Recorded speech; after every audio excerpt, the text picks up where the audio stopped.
नमस्कार दोस्तों, national mythology में आपका स्वागत है। दोस्तों, हमारी गरुड़ पुराण की सीरीज में कई दर्शकों ने हमसे यह पूछा था कि पुनर्जन्म क्या होता है। तो दोस्तों, आज हम बात करेंगे पुनर्जन्म के बारे में और जानेंगे पुनर्जन्म से जुड़े हुए कुछ आश्चर्यजनक तथ्यों के बारे में। दोस्तों, रीइंकॉर्नेशन यानी कि पुनर्जन्म, ये एक ऐसा टॉपिक है जिसके बारे में लोगों की हमेशा जानने की इच्छा रहती है। हिंदुत्व के अलावा अन्य भी कई धर्म हैं जो कि मानते हैं कि मनुष्य का मृत्यु के बाद दूसरा जन्म होता है। उदाहरण के तौर पर बौद्ध धर्म भी यही मानता है। मिस्र के पुराने लोग भी इस अवधारणा में विश्वास रखते हैं, इसलिए वे स्मारक और डेड बॉडी को जीवित रखने के लिए ममीज बनाते थे। हिंदू मान्यता के अनुसार पुनर्जन्म से तात्पर्य आत्मा का जीव में फिर से प्रवेश करने से है। हिंदू पौराणिक कथाओं के अनुसार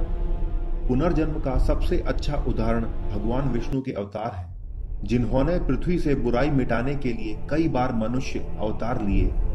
इसी प्रकार हम अन्य देवताओं के भी पुनर्जन्म के बारे में सुनते हैं, लेकिन इस पूर्व जन्म के सिद्धांत में कितनी सच्चाई है? पूर्व जन्म के बारे में कई आश्चर्यजनक तथ्य हैं जो कि हमें जानने चाहिए। दोस्तों, आज हम बात करेंगे इन्हीं तथ्यों के बारे में। हिंदू मान्यता के अनुसार आत्मा कभी नहीं मरती है। इंसान की मृत्यु के बाद भी आत्मा जीवित रहती है। आत्मा शरीर ऐसे बदलती है जैसे कि हम कपड़े बदलते हैं। नए जन्म में हमें किस जीव का शरीर मिलेगा, यह आपके पिछले जन्म के अच्छे और बुरे कर्मों पर निर्भर करता है। यदि कोई अच्छे कर्म करता है तो फिर उसे फिर से मनुष्य जन्म मिलेगा, और यदि किसी के कर्म बुरे हैं तो अपने कर्म के अनुसार वह दूसरा शरीर ग्रहण करेगा। आइए बात करते हैं कुछ आश्चर्यजनक तथ्यों के बारे में जो शायद आप नहीं जानते।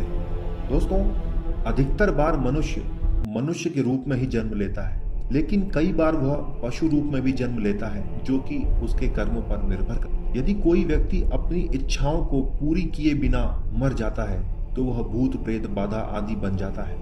उसकी आत्मा सांसारिकता में भटकती रहती है। वह तब तक दूसरा जन्म नहीं लेती है जब तक कि उसकी इच्छा या कोई चाह पूरी न हो जाए। हिंदू मानते हैं कि केवल यह शरीर ही नश्वर है, जो कि मरणोपरांत नष्ट हो जाता है। शायद इसीलिए मृत्यु क्रिया के अंतर्गत सिर पर मारकर उसे तोड़ दिया जाता है, जिससे कि व्यक्ति इस जन्म की सारी बातें भूल जाए और अगले जन्म में इस जन्म की बातें उसे याद न रहे।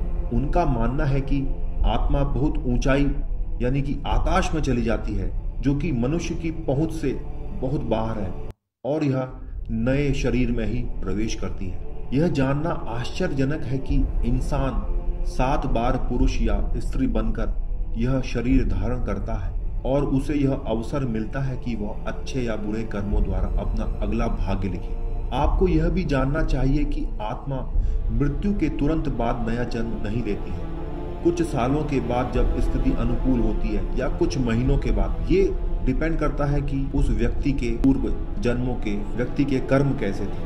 तो उन्हीं कर्मों के हिसाब किताब के अनुसार व्यक्ति कुछ सालों के बाद या कुछ महीनों के बाद जब स्थिति अनुकूल होती है, तभी आत्मा नए शरीर में प्रवेश करती है। कुछ ऋषियों के अनुसार पूर्व जन्म के समय हमारे दिमाग में हर चीज रहती है, लेकिन कुछ ही लोग इसे याद कर पाते हैं। इसका मतलब है कि हमारे पूर्व जन्मों की बातें हमारे दिमाग में रिकॉर्ड रहती है, लेकिन हम इन्हें कभी याद नहीं कर पाते। दोस्तों, वहीं हिंदू यह भी मानते हैं कि मनुष्य के ललाट के बीच तीसरी आंख होती है। वह केवल तब खुलती है जब आत्मा परमात्मा से मिल जाती है और ये ब्रह्म का रूप ले लेती है। उनका मानना है कि जब तक वह तीसरी आंख खुलती है और भगवत या ईश्वर की प्राप्ति होती है, तब व्यक्ति सांसारिकता और विषय वासना के पाशों में बंधा रहता है। दोस्तों, ये थे कुछ इंटरेस्टिंग फैक्ट जो कि पुनर्जन्म यानी रीइंकॉर्नेशन के बारे में थे। दोस्तों, यदि आपको हमारे वीडियो अच्छा लगे तो हमारे चैनल को लाइक, सब्सक्राइब एंड शेयर जरूर करिएगा। हमसे जुड़े रहिए। मिलते हैं एक नई इंटरेस्टिंग वीडियो के साथ। तब तक के लिए